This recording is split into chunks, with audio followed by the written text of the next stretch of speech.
lot of avoidance. And when you think of taking resistant, avoidant action, you're going to get a different result compared to if you're taking inspired, motivated, excited, focused action. Okay, so your results are going to be different.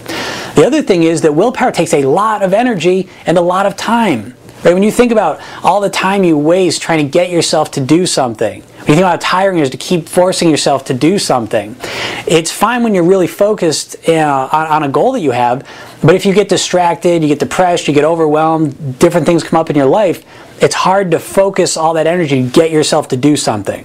Okay, so how do we get ourselves to take the actions that are going to get us the results we want? We focus on our state. Can you change your state in a moment? Can you go from feeling tired and kind of depressed to feeling motivated, focused, ambitious? Right? And you can, but you need to learn how to do it. Basically, your state, and your state right now included, is composed of two things. Your physiology, right, what's going on with your body, and your psychology. What you're focusing on, how you're thinking about it. Okay, so what we want to deal with first is our physiology. And I want you to do this as I'm telling you so you can experience it. Now, if you wanted to be motivated, if you were motivated, what would your body be doing? Right? Where would your posture be at? Would you be standing straight? Would your shoulders be back, your chest out, breathing deeper, feeling more energy in your body? Right? With your head up, looking straight. Right? If you were talking, would you be talking more passionately? Okay? And do that now. Right? You can mimic that and start to feel it, even if you weren't feeling it before. So this is the power of physiology. The other side of it is the psychology. Okay, what are we focusing on? How are we thinking about something? So let's put this into context. Imagine you wanted to get yourself to go to the gym. Okay, you sit on the sofa and you say, I should go to the gym. Now a lot of times people sit on the sofa, they're kind of laying back, right? They're disengaged, and they say, I should go to the gym. Well, A, they're not using their physiology the correct way, right? They're using their physiology to demotivate themselves if they're kind of laying back on the sofa. So the first thing we want to do is engage the physiology, right? Get ourselves into it. Sit up, stand up, right? Shake out a little bit.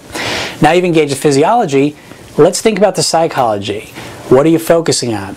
The big problem a lot of people make, big mistake they make, is that when they're focusing on something they want to do, let's say the gym, for example, they focus on all the pain in the butt parts of it. I think, well, I got to get up, I got to go get my clothes on, I got to go drive 20 minutes through traffic, that guy's there that I don't like, the machine was broken last time, and they think about all the things that stink about the behavior they need to take. And they focus solely on those, and by doing that, they demotivate themselves. All right? So what you do is start focusing on what's going to happen, the results of your behavior.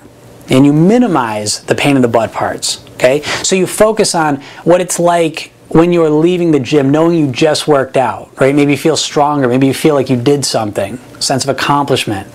All right? And you think about that. You focus on how it feels to finish that. To be someone who completes something. Who is successful at getting themselves to take action. Right? And you think about what it would be like to have day after day of that sort of behavior. Well, you become a different person. That's where you want to put your mind. Okay, that's how you want to use it intentionally to focus on the things and what you're ultimately going to get out of it. And again, and then you engage the physiology. So if you do this, you're going to find it's much easier to get yourself to take action. So instead of just saying, oh, I should really go to the gym, and just trying to talk yourself into it for an hour, right? Instead, engage the physiology, sit up, and this is in regards to anything you want to do. Engage the physiology and focus on what the end result's going to be of taking this action. Connect to that end result. Okay? Now, the things I've been talking to you about are the exact reasons why I created the dream setting program. Because I found that people were making two big mistakes when it came to goals.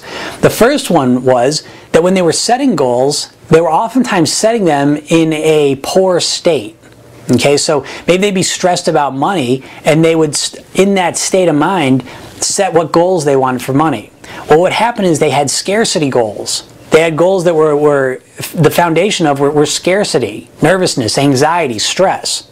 Okay, so one of the things I realized when I was working with people is that when I put them into a relaxed, calm, abundant state of mind, and then had them think about what they wanted to accomplish in life, well, it was completely different things. Okay? And the other side was this, that a lot of times when people were setting goals, they were very logically oriented. They said, oh, I want to accomplish this because of this and this and this. It was very logical and they could state it out, but they weren't connected to it emotionally. All right, so you need to understand that anything you do day in and day out is something that you are connected to emotionally. Why do people go to work? Well, it's oftentimes a deep fear of loss, that they'll lose where they're living and the things they have in their lives, or it's a deep desire for gain, right? They want to buy something, they want to go on a trip or do something, right? And usually some combination of those. But it's that deep emotional connection that's driving the behaviors. Okay, so with dream setting, it's about putting yourself into a peak state, then planning out what you want in your life, and then setting up how you're going to connect to it emotionally, so that when you wake up tomorrow morning, you're connected emotionally, mentally, physiologically to that goal, to what you ultimately want to accomplish.